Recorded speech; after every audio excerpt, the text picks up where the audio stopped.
សួស្តីបងប្អូនទាំងអស់គ្នាថ្ងៃនេះខ្ញុំមកបង្ហាញនៅកាយវិការមួយទៀតសម្រាប់បងប្អូនជនពិការភ្នែក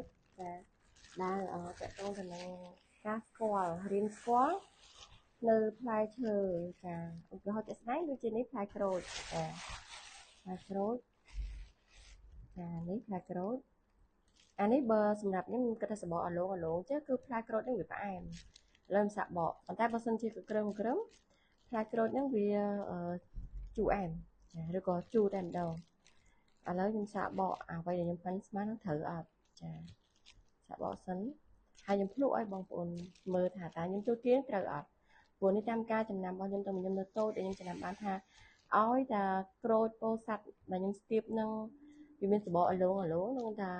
ក្រូចហ្នឹងវាផ្អែមហើយចាថ្ងៃនេះរសារទៅមកវត្តដំបងអញ្ចឹងមានច្រើនណាស់មានណែមផងមានក្រូចផងចាហើយខែហ្នឹងបន្ទាប់ពីត្រេនមកគឺក្រូចពោធិ៍សាត់ហ្នឹងឯងសម្រាប់ខេត្តបាត់ដំបងចាបាត់ដំបងគឺសម្បូររបស់កែច្នៃច្រើនហើយខ្ញុំទៅមកពីប្រហែលថ្ងៃមុនខ្ញុំទៅហ្នឹងគេមានតែគ្រឿងក្លែមលក់មានពងត្រីបងប្អូនប្រឡាក់អាំងហាល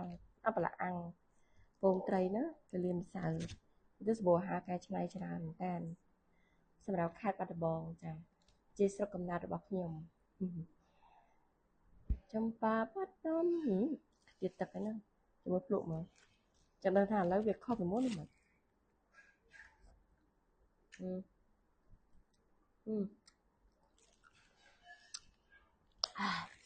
បងប្អូនមើលមើលជូរឬក៏ផ្អែម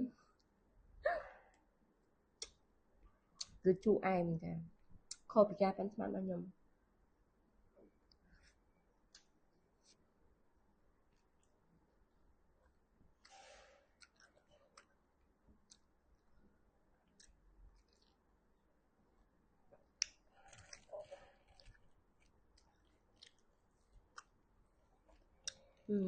ឆ្ងាញ់តែរៀងជូរតិចមានបន្តិចឆ្ងាញ់ណា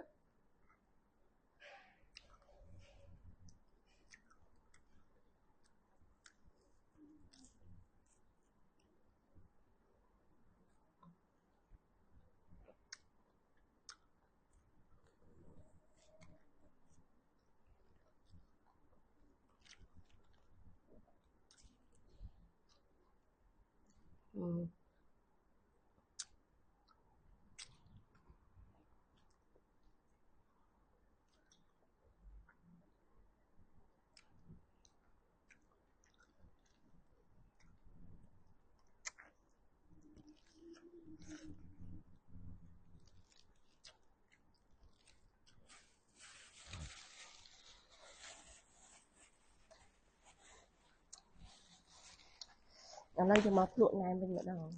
ចាណែមនេះទិញនៅបាត់ដំបងដូចគ្នា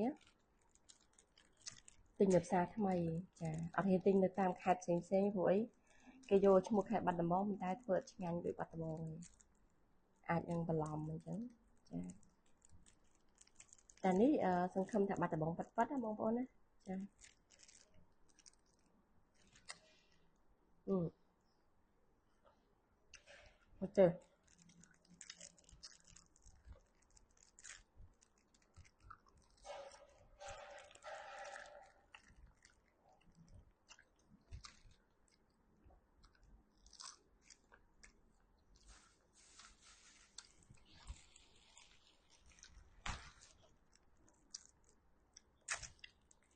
អានេះមិនថតសំដែងថតញ៉ាំប៉ិតហ្មង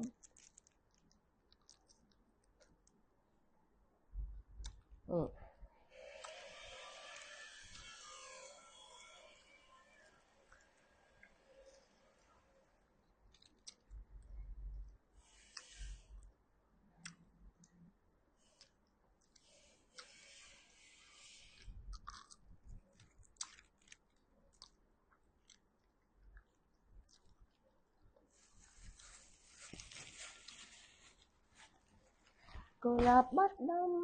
បងអើយបងមកវិញហើយណាថ្ងៃ